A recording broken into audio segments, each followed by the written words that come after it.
friends, welcome to Weekend Extra here at Grace Church. We're so glad that you joined us.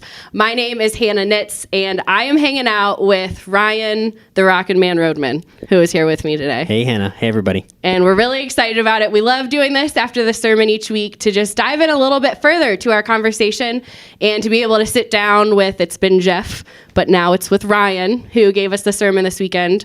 And Ryan, I just get to ask you any questions I want. I love it. And I have a lot of questions. Fantastic. I love questions. We just wrapped up this sermon series, Assume I Know Nothing. And it was great.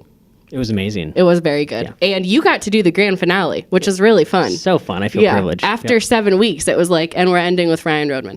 So, Ryan, you said a sentence during this series, during this sermon, that just kind of like, I had one of those like moments, and I had to really write it down and like look at it a few times.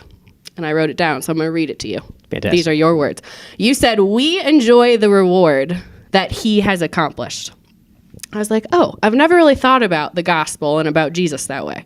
And you gave this story about the police officer. You said, this police officer pulled me over. Just imagine he not only ripped up my ticket, but he then like invites me to his house and he gives me half of his possessions. Like, he's like, you are now my family and you get this bedroom. Like, he's in, not just erasing the ticket. Yep. It's pretty extreme. It is extreme. So I just want to hear more. I just kind of want to get in your head about this. So why is this such a big deal? What does this have to do with we enjoy the reward he has accomplished and the fact that he's like letting us into the house and hanging out and not just ripping up the ticket? Yeah, because there's a lot of ways we could have gone with imagining what the police officer could have done. Yeah, right. I was imagining a lot of scenarios when you told your police officer story, for sure. I bet you were. I still can't believe I did that, by the way. It's fantastic. Oh, but goodness. I think the heart of it was really that what God did for us, right? When Jesus died, if I believe in his sacrifice, what he does is he actually adopts me into his family, right? So I become a child of God, and now everything that Jesus has accomplished, his righteousness, heaven, his reward for all of the sacrifices he did, now they're literally become mine. They get transferred to me. So his reward is now my reward. And so what the word that the Bible would use, a couple different words. One is adoption, that I'm adopted into the family of God. And the other is that I'm a co-heir with Christ. That just like Jesus is going to receive the reward from all of his sacrifices, he's going to inherit all of this. I get to be a co-inheritor with Christ. So that's amazing. It's this and big I like idea. that term because sometimes, even with this whole series, we like talk in this like Jesus, like religious language that doesn't make sense. But you said like co-heir and adopted. Yep. I get those words. Yeah, they make sense. Yeah. Right. They're good. So it's one of the things that's hard, I think, is it's remembering that following Jesus is not adhering to a religious system, right? It's not believing a set of religious facts. It's not being a scholar. It's definitely not being a good person. It's saying yes to a person and following him, right? And that's a relational thing. And I get joined into a family when I say yes to Christ, the family of God, which was always God's vision when he sent Jesus, when he created humanity.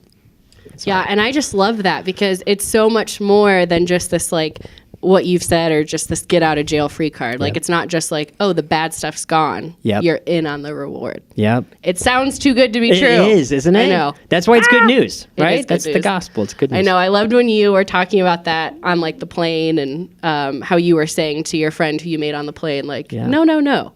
Like that we get to be a part of the reward. Yep. That's like a game changer. When you're comparing different religions and faith, like that's what makes Jesus the Messiah like crazy. It's huge. Yeah. And that reward part of it starts now, right? That I get to enjoy a freedom in my relationship with God. I don't have to feel the guilt of all my sin. I can actually know what I'm created to do. That stuff is huge, right? It's what we're all looking for.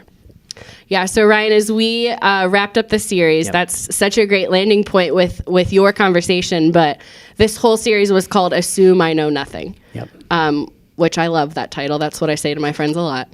And so let's assume that these sweet friends who've been sitting with us these past 7 weeks literally knew nothing. Yeah. And now they just got this like whole knowledge around what's the big deal about Jesus. The knowledge dump. Yep. We literally had a knowledge dump. right. What would you say for those of our friends who are watching this or listening and saying like, yeah, that's me. I'm brand new to this and now I know stuff. Now what? Now what do I do? Yeah. What do I do next?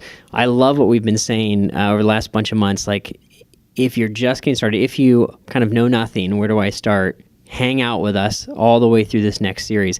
And so the next series that's coming up are called 5 Assumptions About God and Why They're Wrong. And so now what we're going to do is look at the person of Jesus and all the stuff that we think is true about God and about Jesus and why those things are not actually true. And now what does it look like to live kind of in that reward? Right? How do I actually have a relationship with Jesus? What do I do now? And so that's exactly where we're going next, is kind of the next linear step in the process. And that next series will really help us make some big headway and catalyze our faith. And of course, if somebody is along for the ride, I'd say biggest thing too is jumping into a small group where you can actually have these conversations, right? Because we all have questions after these. It's kind of a one-way thing, but when we can dialogue and take it deeper, it's so much more meaningful. Yeah. That's awesome, Ryan. Well, thanks for hanging out with us. Thanks for sharing that. It was so fun to go from assuming I know nothing to like, now we know some stuff. And we're glad that you guys are along with us in learning some stuff. So thanks for listening. You can join us next time on Weekend Extra. You can subscribe on iTunes or on YouTube. So we'll see you there. Thanks so much, friends.